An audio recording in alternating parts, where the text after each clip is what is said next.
Hello friends. स्वागत है आपका हमारे YouTube चैनल आर के हिंदी कहानियों में। आज की कहानी है क्या परिवार का दिल जीत पाई माधवी। दिन भर स्कूल की झाएं झाएं से थककर माधवी उसी भवन की ऊपरी मंजिल पर बने अपने कमरे में पहुंची। कामवाली को चाय बनाने को कहकर सोफे पर पसर गई। चाय पीकर वो थकान मिटाना चाहती थी, क्योंकि इस समय उसका मन किसी से बात करने का बिल्कुल नहीं था। इसीलिए ऊपर आते समय मेन गेट में वो ताला लगा आई थी। अभी मुश्किल से 2-3 मिनट ही हुए होंगे कि टेलीफोन की घंटी बज उठी। घंटी को सुनकर उसे ये तो लग गया कि ट्रंक कॉल है, फिर भी रिसीवर उठाने का मन नहीं हुआ। उसने सोचा कि कामवाली से कहकर फोन पर मना करवा दे कि घर पर कोई नहीं। तभी घंटी बंद हो गई। एक बार रुककर फिर बजी। वो खिंचकर उठी और टेलीफोन का चोंगा उठाकर कान से लगाया। फोन जबलपुर से उसकी ननद का था। माधवी ने जैसे ही हेलो कहा, उसकी ननद बोली, भाभी तुम जल्दी आ जाओ, माँ बहुत याद कर रही हैं। माँ जी को क्या हुआ? माधवी ने हड़बड़ाकर पूछा। लगता है अंतिम समय है, ननद जल्दी में बोली, तुम्हें देखना चाहती हैं। अच्छा, कहकर माधवी ने फोन रख दिया। घड़ी में देखा 4 बज रहे थे। जबलपुर के लिए ट्रेन रात को 10 बजे थी। माधवी ने ट्रेवल एजेंट को फ़ोन कर 2 बर्थ बुक करने को कहा। वो पहले माधवी के साथ ही रहा करती थी। माधवी के पति राघव 3 भाइयों में दूसरे नंबर के थे।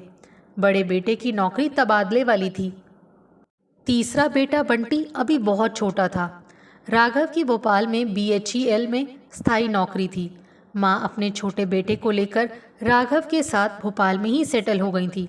लेकिन ये साथ ज़्यादा दिन नहीं चला। 3 साल बाद ही एक सड़क दुर्घटना ने राघव का जीवन छीन लिया।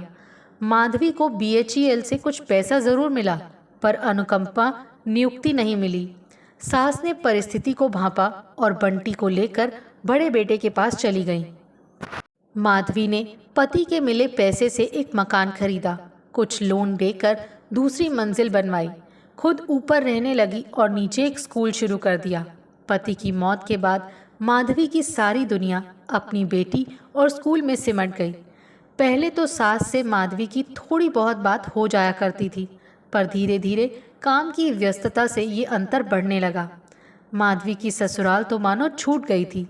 जेठ और देवर ने फ़ोन पर हालचाल पूछने के अलावा और कोई सुध नहीं ली। मकान, जमीन जायदाद या दूसरी पारिवारिक संपत्तियों में हिस्सेदारी तो बहुत दूर, किसी ने ये तक नहीं पूछा कि कैसे गुजारा कर रही है या स्कूल कैसा चल रहा है। इस उपेक्षा के बाद भी माधवी को कहीं ना कहीं अपनों से एक स्नेहिल स्पर्श की उम्मीद होती, सहानुभूति और विश्वास से भरे 2 शब्दों की चाहत होती। अपने काम और उपलब्धियों पर शाबाशी की अपेक्षा तो हर व्यक्ति करता है, किंतु माधवी की जिंदगी में ये सब कुछ नहीं था। उसे खुद रोना था और खुद चुप हो जाना था। माधवी ने अपनी छोटी सी दुनिया बहुत मेहनत से बनाई थी। एक दिन भी इससे बाहर रहना उसके लिए मुश्किल था। उसने कई बार बाहर जाकर घूमने का मन बनाया, पर नहीं जा सकी। आज जाना ज़रूरी था, क्योंकि सास की हालत चिंताजनक थी और उन्होंने उसे मिलने के लिए बुलाया भी था। ट्रेन ने सुबह जब 6 बजे जबलपुर उतारा, वो बेटी को लेकर प्लेटफॉर्म पर बने लेडीज़ वेटिंग रूम में गई। वहीं तैयार हुई, बेटी को भी तैयार किया और जेठ जी के घर फ़ोन मिलाया। फ़ोन जेठानी ने उठाया। बातचीत में ही जेठानी ने अस्पताल का नाम बताते हुए कहा, हम सब भी घर से रवाना हो रहे हैं। माधवी को जेठानी के मन की बात समझते देर नहीं लगी, इसीलिए वो स्टेशन के बाहर से ऑटो पकड़कर सीधे अस्पताल पहुंची। उस समय डॉक्टर राउंड पर थे, अतः कुछ देर उसे बाहर ही रुकना पड़ा। डॉक्टर के जाने के बाद माधवी भीतर पहुंची। सास को ड्रिप लगी थी, ऑक्सीजन की नली से श्वास चल रही थी। गले के कैंसर ने भोजन पानी की नली को रोककर रख दिया था। उनकी जबान भी उलट गई थी। वो केवल देख सकती थी और इशारे से ही बात कर रही थी। पिछले 4 दिन से यही हालत थी। लगता था अब गई तब गई। माधवी ने पास जाकर उनका हाथ छुआ। पसीने और चिपचिपाहट से उसे अजीब सा लगा। उसकी नज़रें बालों पर गईं तो लगा महीनों से कंघी ही नहीं हुई है। होती भी कैसे, वो पिछले 6 माह से बिस्तर पर जो थी। माधवी ने आवाज़ दी उन्होंने आंखें खोली तो देखकर लगा कि पहचानने की कोशिश कर रही हैं। मैं हूँ माँ जी, माधवी, आपकी पोती को लेकर आई हूँ। सुनकर उन्हें संतोष हुआ। फिर हाथ उठाया और इशारे से कुछ कहा तो माधवी को लगा कि शायद पानी मांग रही हैं। माधवी ने पूछा, पानी चाहिए? उन्होंने हाँ में सिर हिलाया। माधवी ने पानी का ग्लास उठाया ही था कि वहां मौजूद परिजनों ने उसे रोक दिया। कहा, डॉक्टर ने ऊपर से कुछ भी देने के लिए मना किया है। माधवी का हाथ रुक गया। उसने विवशता से सास की ओर देखा। सास ने माधवी की बेबसी समझ ली थी, और समझती भी क्यों नहीं, पिछले 4 दिन से यही तो वो समझ रही थी। हर आगंतुक से वो पानी मांगती, आगंतुक पानी देने की कोशिश भी करता, किंतु वहां मौजूद डॉक्टर और नर्स रोक देते थे और माँ जी को निराश होकर अपनी आंखें मूंद लेनी पड़ती। सास की इस बेबसी पर माधवी का मन भर आया। तभी ननद ने कहा, छोटी भाभी, आप जाकर कुछ आराम कर लें। रात भर का सफर करके आई हैं, थकी होंगी। पहले तो माधवी ने यही सोचा था, किंतु सास की हालत देखकर उसका मन जाने को नहीं हुआ। वो बोली, नहीं, ठीक हूँ। माधवी वहीं रुक गई। वो स्टूल खींचकर माँ जी के पैरों के पास बैठ गई। मन हुआ कि उनके पैर दबाए। माधवी ने जैसे ही कंबल हटाए, दुर्गंध उसकी नाक को छू गई। उसने थोड़ा और कंबल सरका कर देखा तो बिस्तर में काफी गंदगी थी। माँ जी के प्रति ये उसका दूसरा अनुभव था। इससे पहले माधवी हाथ में चिपचिपाहट और बालों में बेतरतीब लटे देख चुकी थी। माधवी को अब समझने में कोई कठिनाई नहीं हुई कि सास का बचना मुश्किल है। तमाम रिश्तेदार भी इस हकीकत को जान गए थे, इसीलिए सारे लोग खबर लगते ही पहुंच चुके थे। गले के कैंसर में ऑपरेशन जोखिम से भरा होता है। उसमें भी यदि श्वास नली को जकड़ लेने वाला ट्यूमर हो तो जोखिम 100% तक हो जाता है। माधवी का मन माँ जी के प्रति करुणा से भर गया।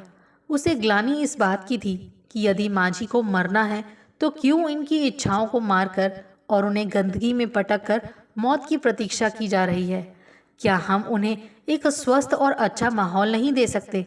वो जानती थी कि एक उम्र के बाद बड़े बूढ़ों की बीमारी में केवल बेटे बेटी या बहुएं ही कुछ कर सकती हैं।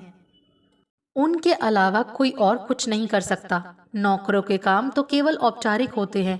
यहाँ स्वजनों के पास समय नहीं था। यदि था भी तो इच्छा शक्ति का अभाव और अहंकार आड़े आता था। लोग आते हालचाल पूछते, डॉक्टरों और नर्सों से बातें करते, बैठकर अपनी दिनचर्या की व्यस्तता गिनाते और चले जाते। माधवी का मन हुआ कि फौरन डिटॉल के पानी से माँ जी को नहला दे, पर कमरे में जेठ, नंदोई और दूसरे पुरुषों की मौजूदगी देखकर वो चुप रह गई। दोपहर को देखभाल करने वाले तमाम पुरुष चले गए। जेठानी भी मेहमानों के खाने का इंतजाम करने के लिए घर जा चुकी थी। कमरे में माधवी, ननद और देवर बंटी के अलावा कोई नहीं बचा। माधवी ने मन ही मन कुछ निर्णय किया और वार्ड बॉय को आवाज देकर गुनगुना पानी, डिटॉल और स्पंज लाने को कहा। वो खुद नर्स के पास जाकर एक कैंची मांग लाई और सबसे पहले माधवी ने कैंची से माँ जी के सारे बाल काटकर छोटे छोटे कर दिए। साबुन के स्पंज से सिर साफ किया और कपूर का तेल लगाया। फिर शरीर पर स्पंज किया, सूखे साफ तौलिए से बदन पोंछा और हल्के हाथ से हाथ पांव में तेल की मालिश कर दी। साफ और धुले कपड़े पहना दिए, बिस्तर की चादर और रबड़ बदली, पाउडर छिड़का, कमरे का फर्श धुलवाया। अब माँ जी में ताजगी झलक उठी थी। माधवी शाम तक वहीं रही। यद्यपि माँ जी के बाल काटना किसी को पसंद नहीं आया, पर माधवी ने जिस लगन के साथ साफ सफाई की थी, ये बात सारे रिश्तेदारों को पसंद आई। वो माधवी की सराहना किए बिना नहीं रह सके। हाँ, बाल काटने पर जेठ के तीखे शब्द जरूर सुनने पड़े। माधवी ने उनकी बातों का कोई जवाब नहीं दिया और ननद के साथ घर आ गई। अगले दिन सुबह 9 बजे माधवी अस्पताल पहुंची और थोड़ी देर बाद ही फिर सफाई में जुट गई। दोपहर को माँ जी ने पानी मांगा। माधवी ने डॉक्टर की हिदायत का हवाला देकर कहा, आप ठीक हो जाइए, फिर खूब पानी पी लीजिएगा। पर इस बार माँ जी नहीं मानी। उन्होंने इशारे से ही हाथ जोड़े और ऐसा संकेत किया मानो पांव पड़ रही हैं। अब माधवी से रहा नहीं गया, उसके आंसू बह निकले। उसने बिना किसी की परवाह किए कप भर कर पानी माँ जी को दिया। ननद और जेठानी दोनों को ये जानकर आश्चर्य हुआ कि सारा पानी गले से नीचे उतर गया, जबकि कैंसर से गला पूरी तरह अवरुद्ध था। पानी भीतर जाते ही माँ जी को मानो नई जान आई। उनमें कुछ चेतना सी दिखी और चेहरे पर हंसी भी। जेठानी और ननद दोनों ने कुछ कुछ बातें भी की। अब आप जल्दी ही अच्छी होने वाली हो, देखिए गला खुल गया। तभी माँ जी ने इशारे करके फिर कुछ मांगा। माधवी ने पानी और दूसरी चीज़ों के नाम बताए तो उन्होंने सभी वस्तुओं को इनकार कर दिया। माधवी ने पूछा दूध, उन्होंने हाँ में सिर हिलाया। माधवी ने तुरंत दूध मंगवाया। इस बार जेठानी ने सख्ती से मना किया और कहा पानी तो ठीक है, पर दूध बिना डॉक्टर से पूछे ना दो। पर माधवी को जाने कौन सा जुनून सवार था कि उसने बिना किसी की परवाह किए माँ जी को उसी कप में दूध भी दे दिया। दूध भी गले से नीचे चला गया। माँ जी के चेहरे पर अब एक अजीब सा संतोष उभरा। उन्होंने इशारे से बेटे बेटियों को बुलाया। बाकी तो वहाँ थे ही, जेठ और बंटी नहीं थे। उन्हें भी टेलीफोन करके घर से बुला लिया गया। माँ जी ने पहले जेठ का हाथ ननद के सिर पर रखवाया, फिर माधवी को बुलाया और फिर बंटी को। उन्होंने माधवी का हाथ पकड़ा और बंटी का हाथ माधवी के हाथ में देकर उसकी ओर कातर निगाहों से देखने लगी, मानो कह रही हो कि अब मेरे बेटे का तुम ही ध्यान रखना। माधवी का मन भर आया, आंखों में नमी छलक आई। उसने कहा आप चिंता न करें, बंटी मेरे बेटे की तरह है। फिर उसने निगाह बंटी की ओर फेरी तो उसे अपनी ओर देखते पाया। भीतर से माधवी का मातृत्व उमड़ पड़ा। तभी माँ जी के हाथ से माधवी का हाथ छूट गया। माधवी चौंकी। उसने माँ जी की गर्दन को एक ओर ढुलकते हुए देखा। कमरे में सभी चीख पड़े, माँ जी!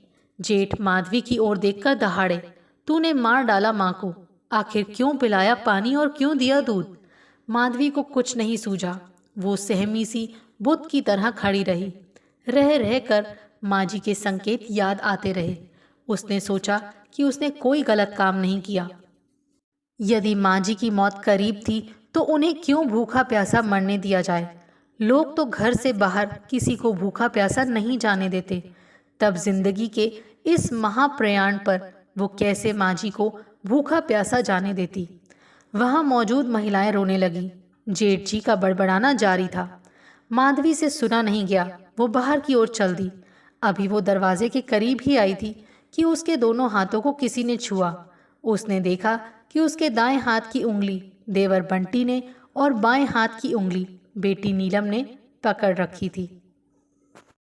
आपको हमारी ये कहानी कैसी लगी, प्लीज़ कमेंट करके ज़रूर बताइए। अगर आप इस चैनल पर नए हैं तो इसे सब्सक्राइब करें और शेयर करें। Thank you.